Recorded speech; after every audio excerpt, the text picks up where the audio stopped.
Hey, back again with a less specific guide today. Instead of explaining one aspect of the game, I have decided to do a couple of advanced tips or tricks that you can use in the game. Some of them are useful, others are interesting, and a couple will be kind of funny to you. So, let's start into it.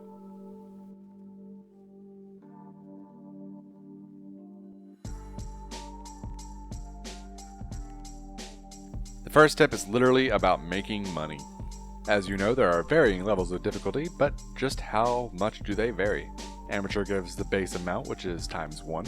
Intermediate gives you times 2, and Professional gives you times 3. This counts for both objectives and your pictures. Not to mention the bone if you find it on the map. If you play your cards right in Professional, you're able to walk away from Asylum with $340 at least in cold hard cash. Be aware though, sometimes objectives are not worth the time that you're going to have to struggle with them, so instead of wasting your precious time trying to get that dirty water photo, why don't you try to do another hunt? On the subject of money, while most people passively do this out of fear of losing their items, this brings some kind of merit with strategy. In groups, you can have one person supply all the gear while the others risk their lives. In this, we will call them riskers and suppliers. As long as goals are accomplished, riskers will always make money. And as long as the supplier never dies, there will always be a net gain for everybody in the party. This next one is actually pretty funny. During the beginning stages of a hunt, if you manage to see a ghost spawn inside of a room, you are able to close them inside of said room if you have a door, making it to where they are unable to chase you. While this isn't effective on all ghosts, it is effective against most of them. During this, you can use your time to transport gear and maybe set up for finding more evidence while your ghost is in timeout. It's worth noting you might not want to try this with a wraith, as they can just go through walls anyway. This next one is pretty fun to do. I just started doing it recently. You are actually able to kite ghosts away from your teammates, which will give them enough time to be able to set up and hopefully find more evidence. This only really works on larger maps or if you're confident enough to try and make it chase you around a piece of furniture. But you are able to fast walk away from a ghost and not be able to catch up with you. There are two notable exceptions to this rule, however: djinns and revenants. In this clip here, you can see me being chased by a djinn. It moves faster than me up to a certain point. Once it gets close enough, however, its special ability is lessened, eventually coming down to the same pace of walking as I do. Unfortunately, a djinn can still catch up with you if you take too wide of a corner. Revenants, however, are just flat out faster and will quickly kill you, so use with discretion. If used well, this is a complete game changer and can be extremely fun. Side note, I have found out that you can take photos of a ghost during a hunt. However, you have to catch it whenever it flickers into existence, manifesting, and this can sometimes be very hard to get the timing on. This next one is something that you can use to get the more annoying evidence: ghostwriting. It is not a bad idea to bring a book in with you whenever you find the ghost room. Once you find the ghost room, you are able to leave the book inside and start setting up your other equipment. The longer you leave the book in the ghost's presence, the more opportunity they have to write their sweet little love notes. On the note of bringing books early into the room, you are given the choice of bringing in 2 possible books and spirit boxes. Having multiple of each gives the ghost opportunities to hit both of them.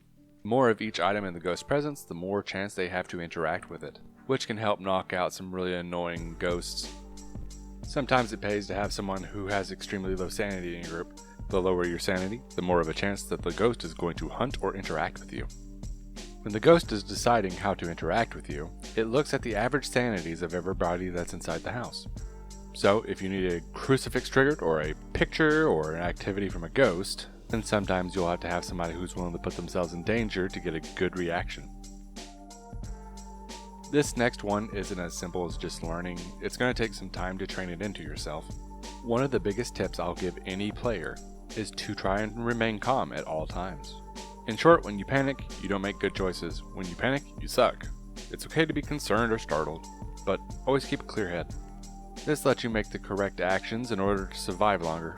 Sometimes a couple seconds is the difference between leaving in a truck and leaving in a box. This next one is something I actually covered in my last video: learning the different ghost types and all their habits. Most ghosts have different behaviors that you can use to help pinpoint which one is actually haunting the area. This helps with 3 main things. 1, it helps you figure out what ghost it is in the event that you have to make a guess. 2, it can help with figuring out what evidence you need to be looking for to confirm which ghost it is. And 3rd, and possibly the most important, it helps you know what potential ghosts you could be dealing with. This helps you set certain precautions in place to keep from getting killed. This next one is pretty useful for hunts. If you're being chased by a ghost and need a couple of extra seconds to get to safety, especially in the event that you're dealing with a djinn or a revenant, you are able to smudge as they are chasing you.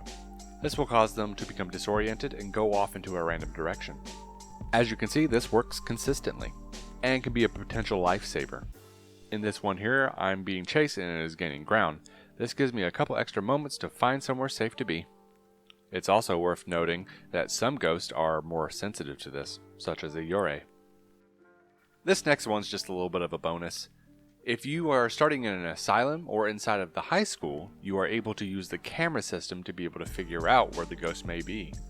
All you have to do is unlock the door. Then you can go back to the cameras and hopefully be able to find some ghost orbs or some kind of indication that a ghost is somewhere. This is exceptionally useful because while you're on the truck looking at cameras and such, your sanity drop is almost zero. Well, that's it for another one. I really appreciate everybody who's made these videos possible, and the ones who have found actual use out of them. If you found it useful, leave a like. And if you think I got something wrong, let me know. We'll try to sit there and figure out if we can find a better way to do this. With that being said, everybody, thank y'all again. Y'all have a good evening.